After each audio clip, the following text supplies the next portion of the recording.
Welcome, everyone. My name is Kyle Mox. I am Associate Dean for National Scholarships at Arizona State University, and I am the Director of the Office of National Scholarships Advisement. And as well, I am the campus liaison for the Truman Scholarship. So today we're going to be talking about this federal award for students who are interested in careers in public service.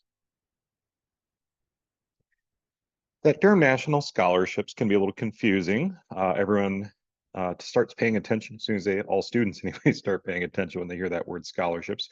And so just to clarify what we're talking about here, my office works with external awards. So all of the awards that my office deals with are from outside of ASU. So these are not internal ASU awards for tuition support or anything like that.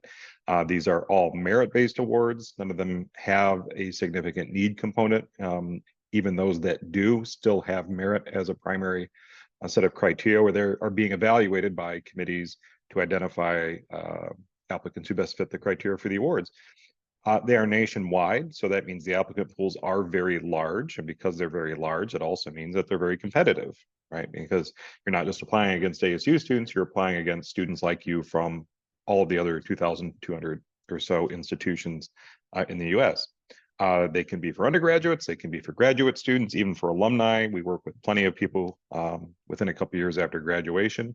But just know all this funding is coming from outside of ASU, which means, again, highly competitive. But because they are highly competitive, that also means there's a wide range of value that comes along with it, the notoriety, and usually some programmatic and leadership component as well. So the recognition that comes with these awards often is just as, if not more valuable than whatever financial support you'll get. Many of these awards could support research or training. You know, you get the opportunity to travel for a short term or longer term and do an internship at a think tank or a research lab in the US or abroad. You could spend some time studying a critical foreign language or even doing research for a graduate degree at a foreign university. Or for something like the Fulbright, spending a year in another country after you graduate. Many of them have an international component as well. And in fact, many of my colleagues at other universities run offices that are actually called the Office of Global Awards, because so many of these scholarships and fellowships are helping get you into an international experience. And again, that can include critical language study, that can include teaching, research, immersive language training, even short-term educational programs. And of course, yes, you know, there is a dollar amount to everything. There's nothing that we work with that doesn't have some kind of financial benefit to it. The other side of that is we do not work with or support any awards that have a cost to the applicant. So none of these cost you anything to apply. And in fact, we don't work with anything that would. You know, so some of these awards are going to help support graduate study. In the case of the Truman, even though you're currently undergraduates, it would help support your future graduate study, whether that happens right away or in the long term. But the biggest component of most national scholarships or fellowships is that they have some kind of either a cohort experience or leadership professional development, access to internships, fast track you into certain careers. Truman, for instance, is going to get you access to a couple high-level internships, and you know, it's a .gov, so they look really good on federal applications. So there's a lot of benefits that come with a national scholarship or fellowship, well beyond the simple financial reward. So if you'd like to explore more options beyond what we're going to talk about today, onsa.asu.edu. That's our website, and you'll see there's a cleverly named menu item called scholarships. And within that, as a database, you can actually use to search through 90 to 100 awards that we commonly work with. You can also use this site to explore our upcoming calendar of events, take a look at our recent news stories, or even schedule an appointment when the time is right to talk to one of us about applying for these awards and starting to strategize. So I forgot to mention at the outset, as I'm moving through, if anyone has questions, don't be afraid to pop it in the chat. And if it's something I know I'm about to answer, I'll just keep moving. If it's a great question that deserves some conversation, we'll do that. And I'm going to save plenty of time for Q&A at the end. So if you have a more complex question, we will have plenty of time to talk through that. In terms of the advising services we do provide. Obviously, we're doing a lot of what I'm doing now. We're sharing information with students, trying to make sure that our students at ASU are aware of all these wonderful opportunities that exist out there. We're trying to match students to some of these national awards because we think it's important that we show the rest of the world that ASU is the kind of place where we can be a leader in some of these fellowships. We do provide that kind of access and education, and our inclusion as our strength. But once students find out and we become informed about the awards, then we begin the individual advising process. So we're working one-on-one with students throughout the year, helping them revise their applications, providing them guidance on strategy, basically being there along the way to coach you through the process. And a lot of that is writing instruction. That's a big chunk of what we do. And as well, if you're selected for an interview for something like Truman, which has an interview round, we will put you through practice interviews and help you prepare for that. So as you can see, there's a lot of additional benefit to going through the process because you're going to come out the other side of this, win, lose, or draw, as a much stronger writer, better communication skills, and a lot more confidence. We do organize all the campus committees that do pick the nominees for certain awards, and we work with those faculty to not only advise you well, but also write great letters of recommendation. And we can help you become more mentorable and work with your faculty as well. You know, the process is important, right? As I just said, you know, the win, lose, or draw, what matters to us is that you get something out of this process, that you feel like you've grown, you have better perspective. But, you know, if you're going to play, you might as well win too. And we do pretty well, particularly for a large public university. Whereas, you know, a lot of these awards are going to people who attend these elite or what we would call highly selective private institutions. Fact of the matter is, little old ASU sneaks in there and wins quite a few of these awards. So we're putting up, honestly, Ivy League numbers for some of these awards. And we've had 4 Truman Scholars in the past 10 years. And they may not seem like a lot, but keep in mind, you're competing with everyone in the country, and every school can only nominate 4 students. And so, you know, in some categories, we're in the top 10 or 20 of many of these scholarships. So just know that you're in good hands. You know, this is more than anything, you should know that the university finds this important and they want you to engage in this kind of behavior. So, all right. Enough of the overview, and we're going to drill into the main topic today, which is the Truman Scholarship. So Truman Scholarship is a federal program. So this is actually a federal agency. It's a very small federal agency, but it's a federal agency nonetheless. It is a merit scholarship program for college juniors who want to work in government career, have government careers, public service, or advocacy, anything in the nonprofit sector, essentially. They are focused on identifying applicants with strong leadership potential and who have strong commitment to a career in public service and have a clear vision for where they're going in the future. So they're well aware of the problems or needs of society that they want to address. Funding does come along with it. Mentoring comes along with it. Professional development and internships come along with it as well. So some famous Truman Scholars, you might recognize some of these names and faces. There's our own Greg Stanton. He is the representative for a district in which ASU resides. He was also former mayor of Phoenix.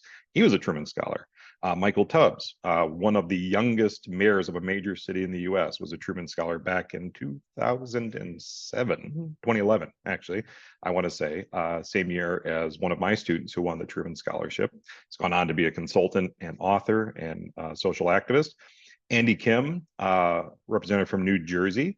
You know, I included him because you might have seen this image after the January 6th insurrections, but after all the shouting was done, there was this wonderful picture of Representative Kim in the Capitol Rotunda, on bended knee, trash bag in hand, picking up trash and empty water bottles and just cleaning up because it just seemed like the right thing to do at the time. And to me, that's emblematic of Truman behavior. Like, that's the Truman Scholar room, is the person that's just going to get in there and do the work.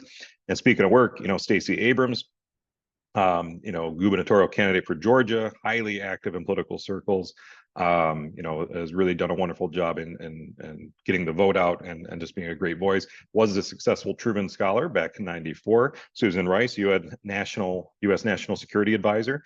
John King, Secretary of Education. And not all of the people who get Truman Scholarships become elected officials or politicians. You know, there are a lot of people that become researchers, professors, DEI officers for large corporations. There's a lot of different career options. And then Neil Gorsuch, of course, who is on the Supreme Court. So that's always an option if you're thinking about it. Our recent winners, past 20 years or so, include people that have gone on to work for the UN. We have a couple people getting PhDs. Megan, for instance, is a postdoc at Penn.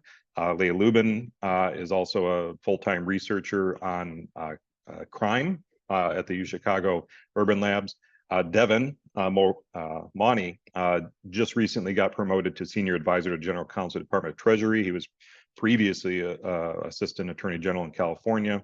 And we do actually have an MD in here, even though that's pretty rare, Danielle. And Frank Smith, I invited him to be one of our guests at this, but he's a little busy because he just actually got a position in the office of the vice president. So he has not been answering emails. I guess things are a little busy over there. And our most recent Truman Scholar, Armando Montero, who was elected president. He was the current president of the Tempe Union High School Governing Board and was elected to that board initially when he was a sophomore in college, 2 years after he graduated from Desert Vista High School. He just graduated from ASU this past May, and he's working for ASU as a senior policy analyst, getting ready to start his legal studies. And just prior to him, and also joining us here today, I believe I saw her come in, is Alexa Scholl, who was a Truman Scholar in 2018. Alexa, how are you doing today? Hi, I'm good. I apologize. I'm joining you from the car. I just finished up a work meeting, so I'm on the go today. Fair enough. The one consistent quality of Truman Scholars is that they are always busy, as they should be. I don't trust any Truman Scholar that says, oh yeah, I've got plenty of availability, right? Alexa, tell us a little bit about your background. At what point did you think about applying for Truman? What drew you to it? How did you make that decision? And how do you think the experience of applying worked for you in the beginning? Sure. So I went to ASU. I started in 2015, and somewhat like Armando, ended up running for public office pretty early in my career. I ran for the Prescott City Council in 2017 and was elected and served a 4-year term on the city council there. And I also served 1 year as mayor pro tem my last year on council. So I served a 4-year term. And then in for the 2018 Truman cycle, I applied just kind of based on a lot of what Dr. Mock said in terms of the types of folks who do apply. I definitely have an interest in public service, and at that time had been elected to the council. And so, continuing a career in public service was of interest to me, and also, pursuing some sort of graduate degree was definitely, in the books for me. So that's what kind of drew me to Truman. I think also one thing I really appreciate about the Truman Scholarship Program is that it is kind of this living legacy to President Truman, that it's, federally appropriated monies. It's a big deal. It's, a national scholarship. And I was really proud to apply and, be selected as ASU's, one of ASU's representatives to go to the final interview round and then ultimately be selected as the 2018 Truman Scholar from Arizona. So overall, I mean, as it is a national scholarship, it's a very intense process. But one thing I really appreciate about Dr. Mox and his team is all the support that they give you during it. So the application is pretty intense, but Dr. Mox works with you in terms of making sure that you're submitting quality work, and then also helps prepare you for interviews, because it's definitely not just like a type of interview where you walk in and kind of tell the group about yourself. It's more of maybe like an interrogation style interview where they're challenging you. Part of the application is submitting a policy proposal, and you'll get lots of questions about that. They'll want to pick it apart, question why you chose, what policy position you did or policy idea. So it's a very intense process. But I think, like, looking back on it, when Dr. Mox asked me to participate today, I've been kind of reflecting on my process, and reflecting on that process. And I've really come to realize that going through that process prepared me for every job interview and intense situation professionally that I've been in, because it's a very interesting and intense process. Like walking into any job interview, I feel much more confident having known I survived my Truman interview. I'm going to knock this one out of the park. So even if you aren't selected as a Truman Scholar, I think that process is really good to go through, especially if you're looking at, the next step in your professional career, you're looking at graduate school, just preparing you for those types of experiences. It's a good process to go through. Great. Well, thank you. I'm sure we'll have some questions a little bit later, and love to get some other commentary on some of the other benefits as well. In terms of benefits, the Truman Scholarship, and again, you hear Alexa like quickly goes to talking about the sort of intangible benefits that come along with the process. But you do get up to $30,000 to support graduate or professional study that's going to lead to a career in government service, and it doesn't have to happen directly after you graduate. It can be put off for a while, but the money is waiting for you whenever you're ready to use it. In addition to that, you also get preferred admission to many top tier public policy and law schools and things like that. And there are quite a few schools that offer tuition benefits, ASU being one of them. Unfortunately, I don't think that start maybe right when you started master's, or did you miss out on that one, Alexa? I think I missed out on that one, but I also did the MA in global security, which I think was a different program. So I wasn't able to use that, but yeah. So that started recently. So any Truman Scholar, not just ASU students, but any Truman Scholar, if they elect to attend ASU for their graduate study, tuition waiver, full tuition waiver, and then they can use that benefit to pay for their other costs. One of the major events, one of the major benefits of the program is Truman Leadership Week, which takes place at the Harry Truman Library in Liberty, Missouri. This is a mandatory part of the program. If you cannot attend the event, you do not get to accept the award, right? So this is actually pretty important. Alexa, what do you remember about Truman Leadership Week, aside from the fact it was probably kind of humid?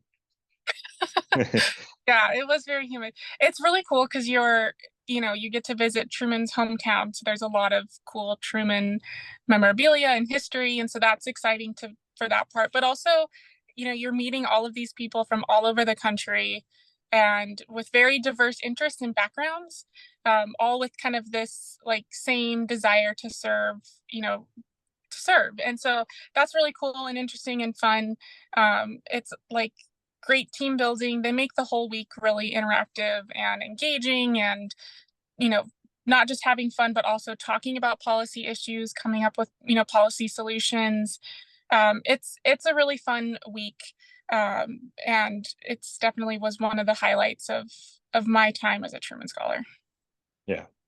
And then the summer after you graduate, you have the opportunity to take up an high-level internship in DC. It doesn't necessarily have to be a governmental internship, but they will help you find an internship, and they provide housing as well for all the Truman Scholars. So I don't remember. Did you take part in that, Alexa? And if so, what did you do?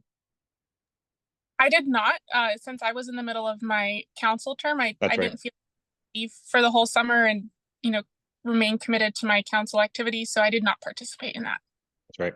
And again, that's an option, and it's certainly a wonderful opportunity. And then they have even additional opportunities for further internships as well. So Armando, for instance, he did the summer internship, and he's going to continue on into one of their Democracy Fellows programs. So there's a lot of great professional development opportunities that come with this as well, and a lot of networking that happens, of course. So it's a good circle of friends to have.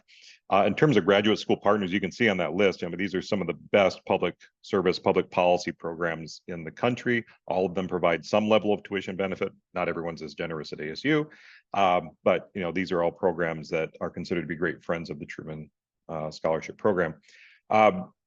Probably maybe should have started here, but I do hope you've looked into this before you showed up today. But the scholarship is open to full-time juniors, so you must be enrolled full-time as an undergraduate student. And in terms of junior, what they mean is that you have about 2 years of study remaining. So if you would graduate anywhere between December 2024 and August 2025, they would consider you a junior. You must be a U.S. citizen or a U.S. national, and you must be planning on going on for graduate education. Up until recently, they also had a class rank requirement. They've gotten rid of that because they've kind of left it up to you to set your own horizon, right? You need to identify what your academic abilities are going to allow you to do. So it's no longer one of their criteria. Now, in terms of selection criteria, this is what they're looking at. And they say this is not in order, but I have sat on the national screening committee. I've a couple of times I've served on the national committee, so I've been in that room where they are selecting the scholars for interview. I never get Arizona for obvious reasons, but I get to see students, applicants from all over the country, and I would say that this order is actually pretty accurate. Top two things are going to be your public service record and your leadership record. If you don't have strong examples of service and leadership, the rest of the application really doesn't matter how well you execute. They're going to look at your graduate study proposal. Have you laid out a good rationale for the next step that you want to do? Now, before that starts to cause a lot of anxiety, because I know there's nothing a college junior loves to do more than have to sit down and plan out their next 5 years of their life. But it's not a blood oath, right? And so, Alexa, you ended up doing a very different program than I think you proposed in the first place. I don't even recall what you proposed in the application. I want to say it was law school. Yeah, that sounds right. And that's interesting. So why the pivot to the global security?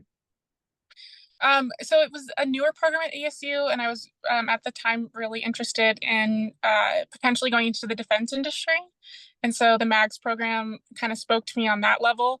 I think one thing that I would do differently is, and one thing that the Truman Scholarship Program actually really kind of talks about a lot during your leadership week in Missouri, is taking a gap year, not jumping right into a graduate program immediately after getting your undergraduate degree.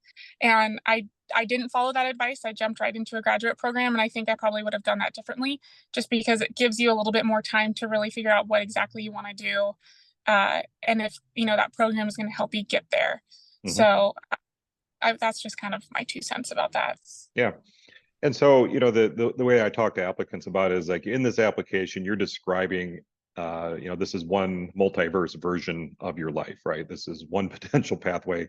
After I graduate, I'm going to go here, I'm going to pursue this career and go on from there.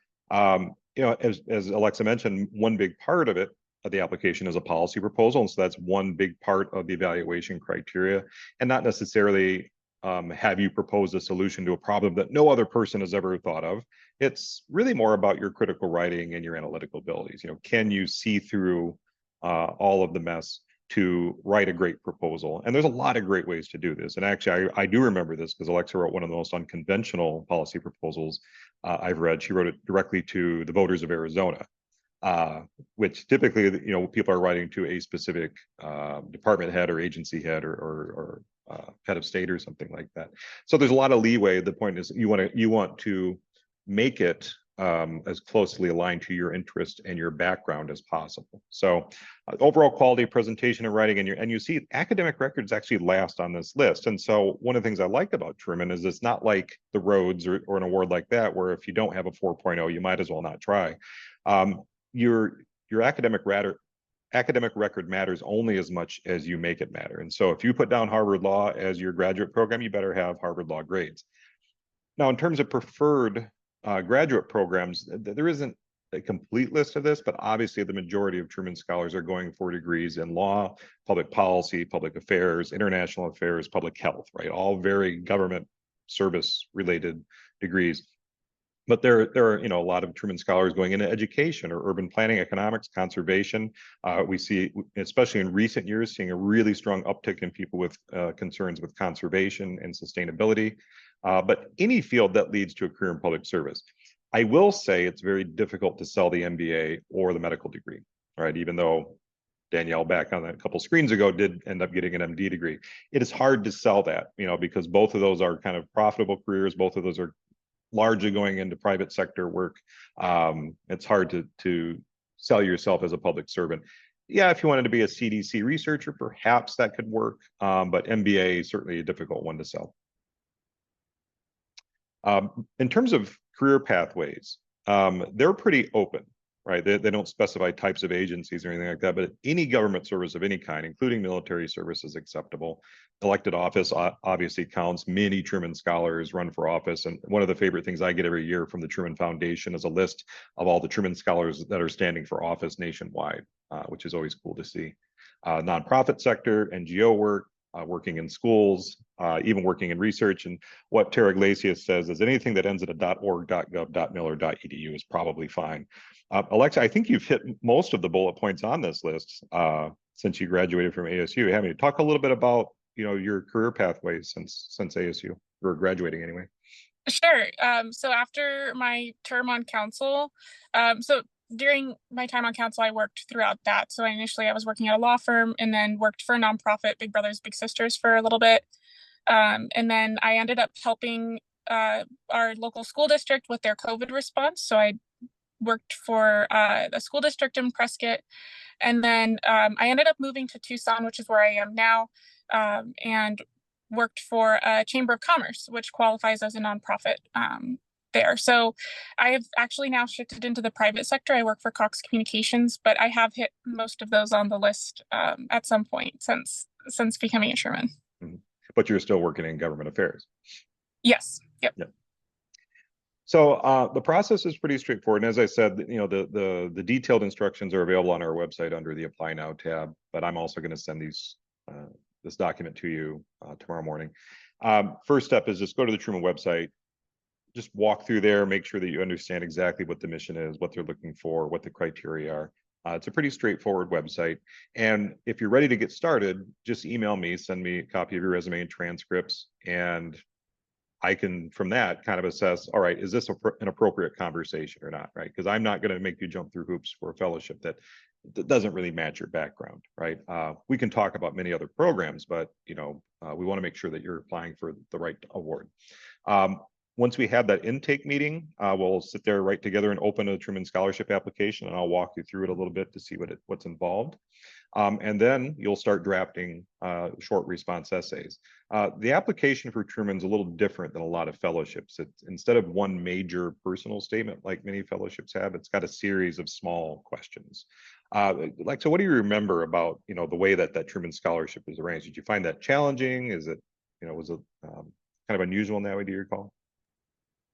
I guess I think I liked it better than just having one personal statement, because you have multiple opportunities to kind of talk about your perspective. And so if maybe one of your essays isn't as strong as your others, you have other opportunities to, share with the committee a little bit about yourself. So while it is, an intense application, I like Dr. Mock said, I think the format is actually less intimidating than having only one opportunity with this long personal statement.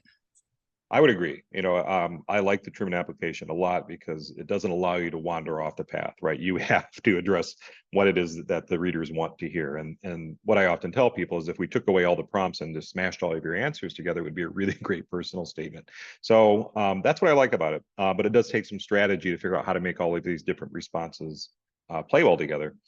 You'll need letters of recommendation, and we'll talk a bit about that in a second. And then you'll submit a completed application, not in its final form. It'll get revised again, but by November 14. And that's what we'll send to our campus committee. If you are identified as one of the finalists, we'll bring you in for a campus interview and narrow down from there. So for letters of rec, you'll need 3. And the other unusual thing about Truman is that they specify the main topic of each letter. And so one of the letters should be focused on your leadership abilities and potential. One should be focused on your commitment to a career in public service. And then one's focused a more traditional academic letter on your academic prospects. So obviously for the academic one, that should be a faculty member, right? But the other 2 very well could not be. In fact, it's difficult sometimes to find a faculty member who could comment on your commitment to a career in public service. So what was your strategy like, Alexa? Who came to mind for you when you first saw this requirement? I want to say I got a letter of recommendation from one of my fellow council members that I was serving with, who really helped me through my campaign and was supportive of my candidacy. And so that was the person I went to for, career in public service. I'm not recalling off the top of my head who I went to for the other 2. Yeah, I could dig it up.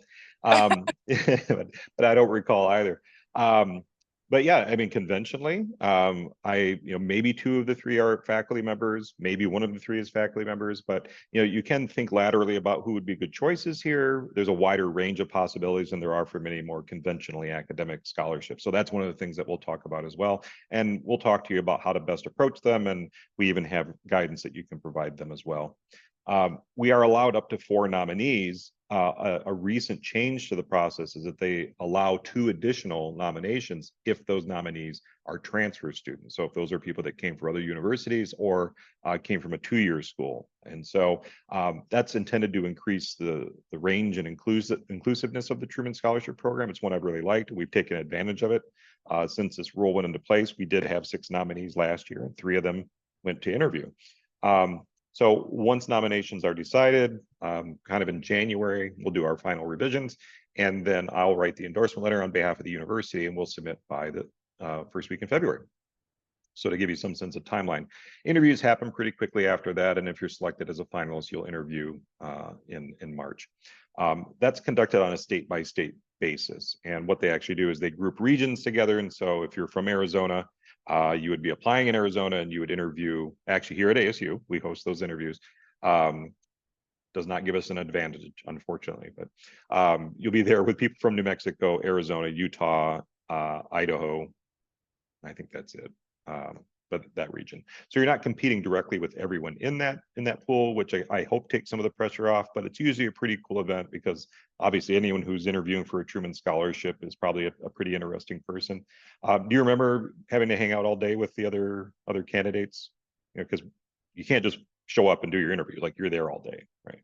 Yeah, it is kind of interesting. And the night before, that year it was a small group. I don't think we had anyone from New Mexico. So there was only maybe like 6 or 7 of us. And we had dinner the night before our interviews with some Truman alum. So that was really nice. We kind of got to pick their brain last minute about some interview strategies. And then the day of, we just hung out together, and we kind of built this sense of camaraderie because we all would like see each other go in. And then once you came out, of course, you wanted to know right away how it went. And I still am in contact with a couple of the people I interviewed with who weren't selected as Truman, but just because we kind of had this interesting bonding experience together, we're still in contact. Yeah, and that's a pretty common story. So they try to select at least 1 Truman Scholar per state, and then they have another 10 to 15 at large that they can select, because obviously states like California, Texas, Ohio, New Mexico, or excuse me, New York, not New Mexico, have larger applicant pools, and they want to try to balance that out a little bit. This last year, there were 2 scholars selected from Arizona, none from ASU. But that's nice that 2 from Arizona were selected, but a couple years ago, there were none selected from Arizona. So it really just depends on the makeup of the pool. The total number of scholarships awarded does vary a little bit depending on how treasury bills are doing, because that's where all of the money for Truman is in T-bills. So like I said, you must attend Leadership Week, which happens after school's out for the spring.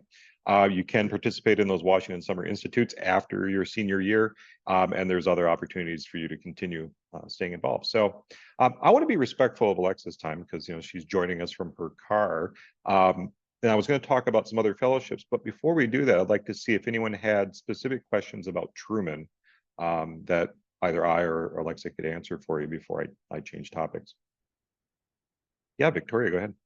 Hi. So I feel like it's already answered. My apologies, because I was like doing my hair while attending this meeting, multitasking. Thank you for your honesty. Yes.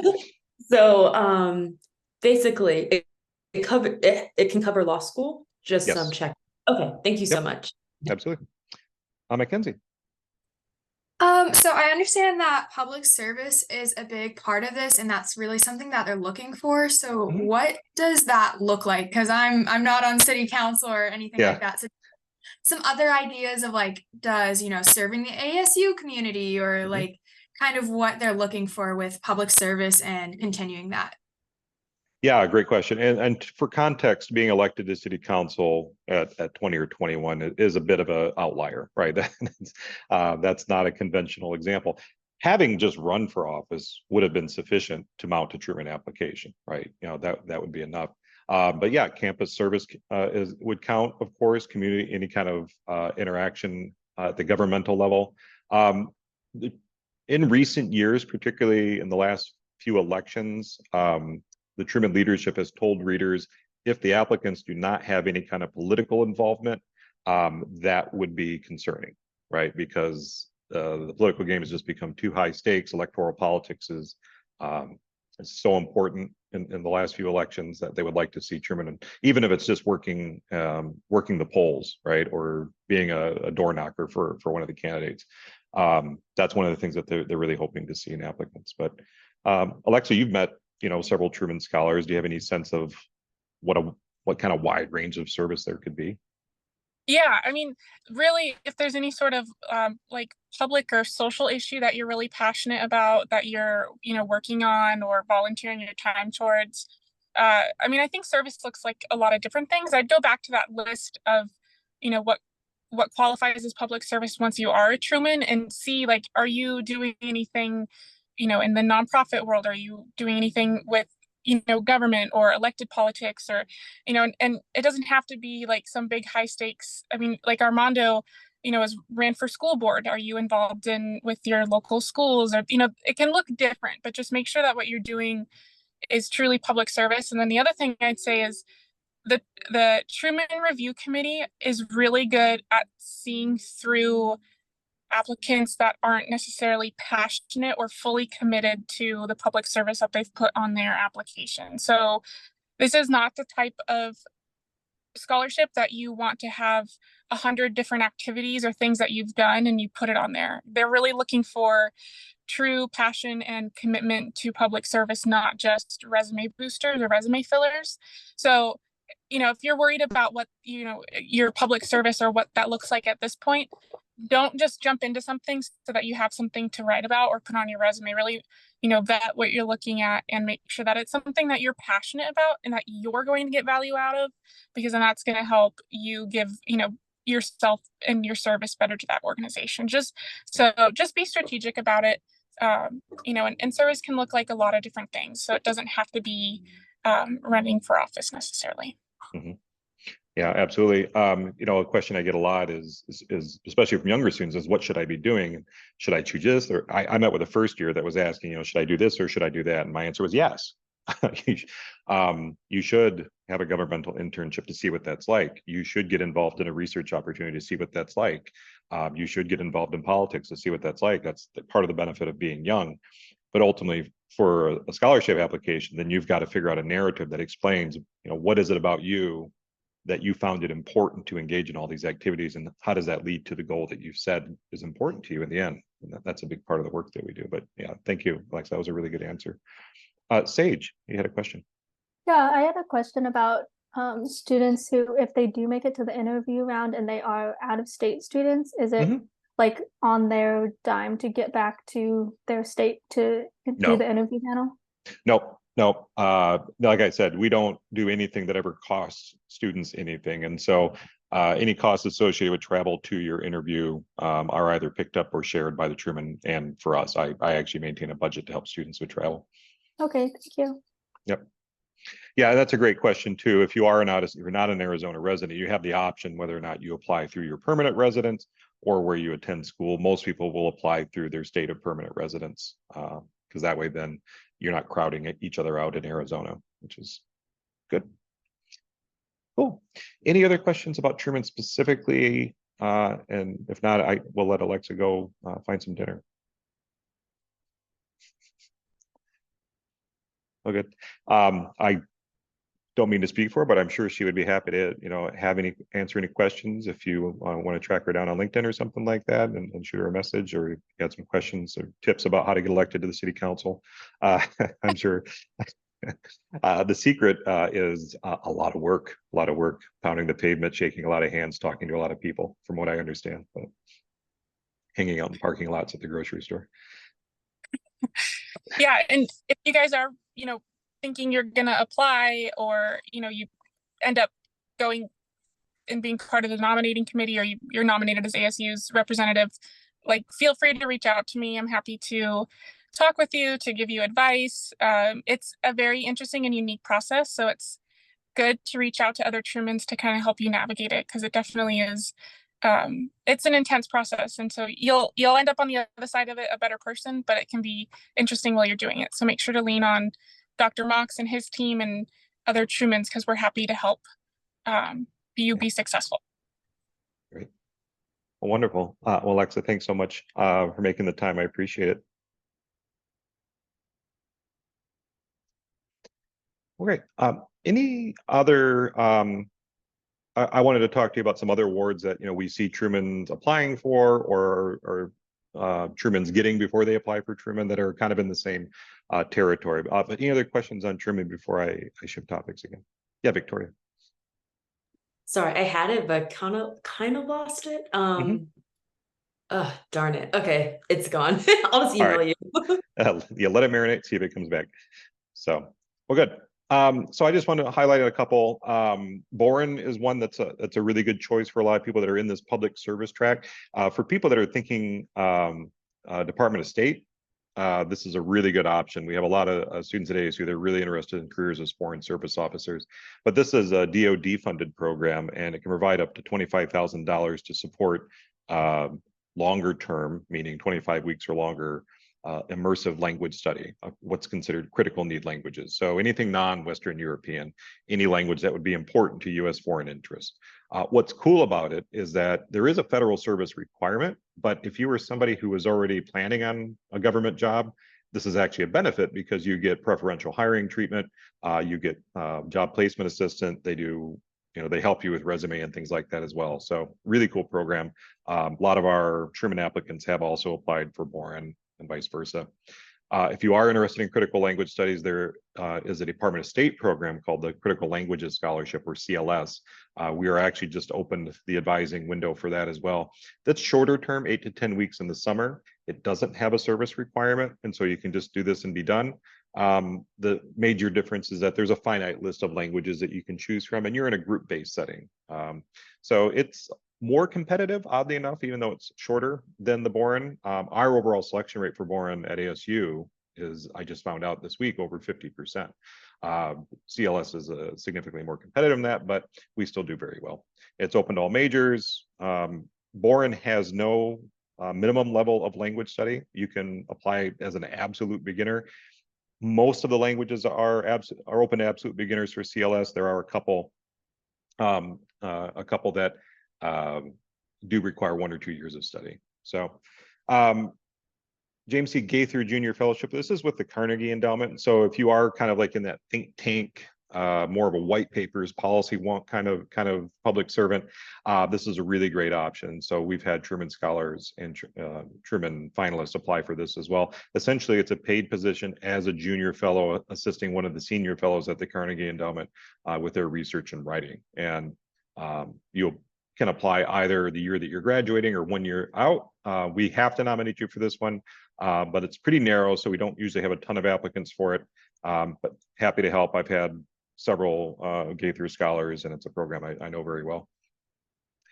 Huge overlap for PPIA. So that's the Public Policy and International Affairs Junior Summer Institutes. And this is a program that's really intended as a way to attract a wider range of people into public policy and international affairs programs. It's a fully funded academic program. You take some preparatory courses that are going to make you great candidates for this type of graduate study. So get you some statistics, get you some policy analysis coursework. They pay an additional $5,000 scholarship if you decide to go to one of the PPIA schools. So essentially what you're doing is you're applying to go to summer school or summer camp at Carnegie Mellon, Princeton, Berkeley, Michigan, Minnesota, or Washington, all great international affairs and public policy schools. And they don't promise this, but essentially they're assuring you that you'll get in if you apply as a PPIA junior summer fellow.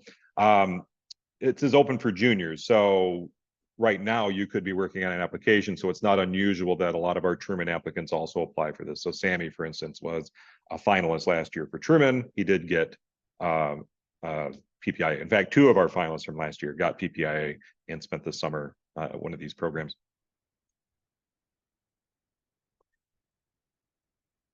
UDAL is another government-funded program. This is actually a .gov, udal.gov, and this is was created in honor of Arizona member of Congress Morris Udall and his brother Stuart Udall, who was Secretary of the Interior under Kennedy. But this one's interesting because it has two parallel pathways. It's offered either to students who aspire to environmental careers, and that could be science, policy, whatever, as long as it's related to the environment, or to Native American, Native Alaskan students who are interested in tribal healthcare or public policy. So you can see then the overlap with Truman. If you are one of those types of students, Udall could be a good option for you. In fact, this is so common, and Truman overlap is so common that in the fellowships advising world, we actually have celebrity nicknames for people that win more than one award. So if you win a Udall and a Truman, we would call you a Trudall.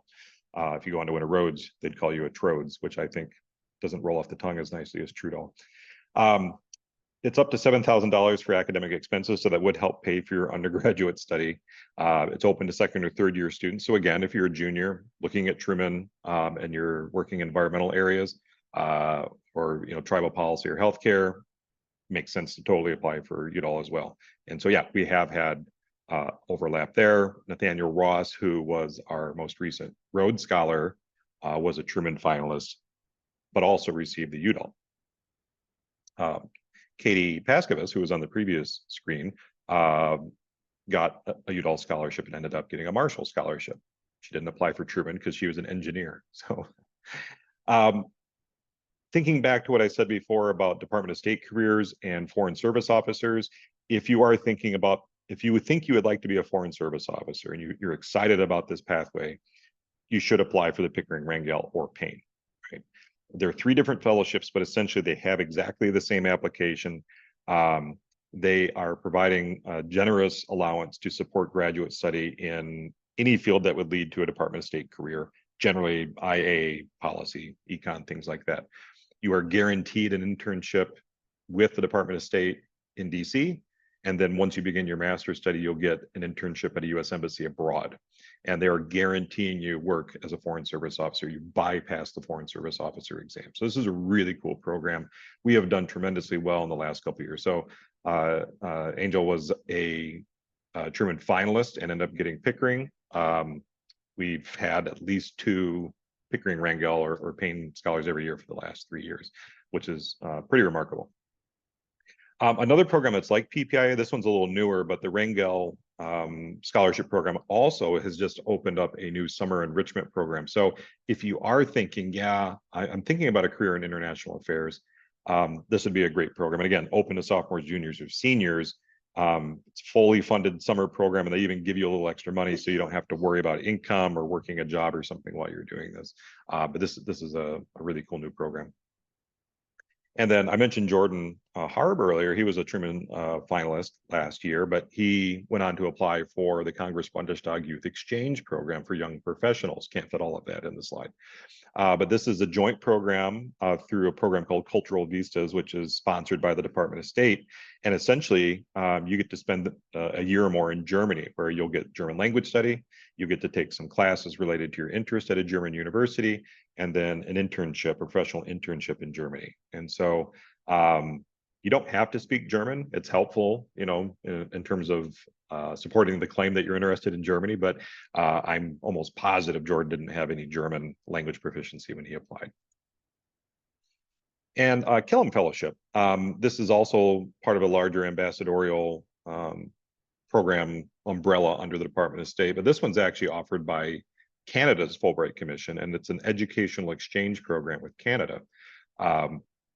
We send ASU as a partnership school with this program, so Killam Fellows come to ASU from Canada, and then we send the students there. You do have to be nominated. We aren't guaranteed winners. We still go through a selection process, but obviously we've had a good number of winners for this. And essentially you would find a program that matches your interest in Canada. You're there, you get extra money for travel, a $6,000 cash award, you pay your ASU and home tuition. And there's some great leadership development opportunities both at Ottawa and in DC at the beginning and end of the year. So cool ambassadorial stuff there. And then bigger than that is the Fulbright U.S. student program itself. And so this is funds academic year-long programs after you graduate from undergraduate, whether right away or down the road. You can teach English, you can pursue graduate degrees, you can conduct research. But yeah, we see a lot of our students also, Truman applicants also applying for this. And And yeah, and actually, I just ran through my mental list of where all our Truman finalists went. Erin Schulte here was a Truman finalist back in 2016. She was also a finalist for the Schwarzman and ended up turning it down because she accepted a Marshall Scholarship. It's a one-year program. You receive a master's degree in global studies at Tsinghua University in Beijing, China. It's heavily focused on leadership. Half of the overall points on the rubric are dedicated to leadership. So very, very strong crossover there. I don't know what the celebrity mashup name for Truman Sue and Schwartzman is. I'll have to find out. Maybe you guys can work on that. And the other program I'll mention is the Knight Hennessy Scholarship, because again, its primary criteria have to do with leadership. They focus on what they call purposeful leadership and civic mindset. Those are two of its main criteria, which obviously overlap with Truman. Basically, it provides full funding for any graduate program at Stanford University, but the real benefit is the massive leadership development programming that they have. This one's actually not just a national scholarship, it's an international scholarship because it's open to applicants from all over the world. And then finally, Marshall Rhodes, True Marsh Rhodes, you know, if you win one of these. So Nathaniel was a Rhodes finalist, or excuse me, a Truman finalist, did not win that, did win it all, ended up winning Rhodes. He was a finalist for Marshall as well, was not offered that. So either of these programs will provide 2 years of complete funding for graduate study in the UK. This one does have a very high GPA requirement. So sometimes our Truman scholars who are more of the sort of lower GPA, but more people that are out there doing community service work, not a great fit for them. But if you do have the high academic achievement and the leadership, these could be great options for you as well. And so like I said, you're going to visit the Truman website. You're going to reach out to me with your resume and transcripts. If it looks like this makes sense that we even talk about Truman, we'll schedule an intake appointment. If not, we'll talk about something else. That's fine. And there you can review all of these fellowships again on our website. And I will send you a handout that has information about everything I discussed today, plus other ones. And we'll send that to the email that you used to register this. So good. Good 5 minutes for Q&A. Victoria did have one there. How many words of the letter of rec have to be for Truman? I don't know. Enough. We usually recommend about 1.5 pages. You know, I don't know that there's a word limit. They just simply upload their letters to the application. But yeah, a good strong letter of recommendations usually in the 1.5 page range. 1 to 2 pages. Any other questions about Truman or any of the other fellowships I mentioned here today, or just life, the universe, and everything?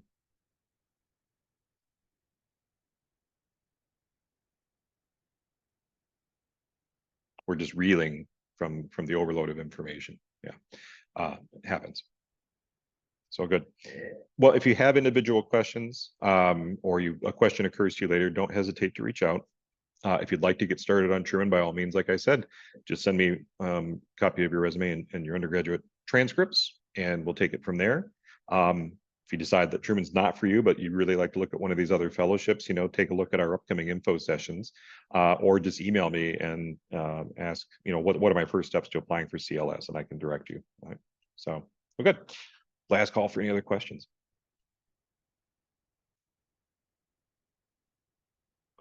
Well, great.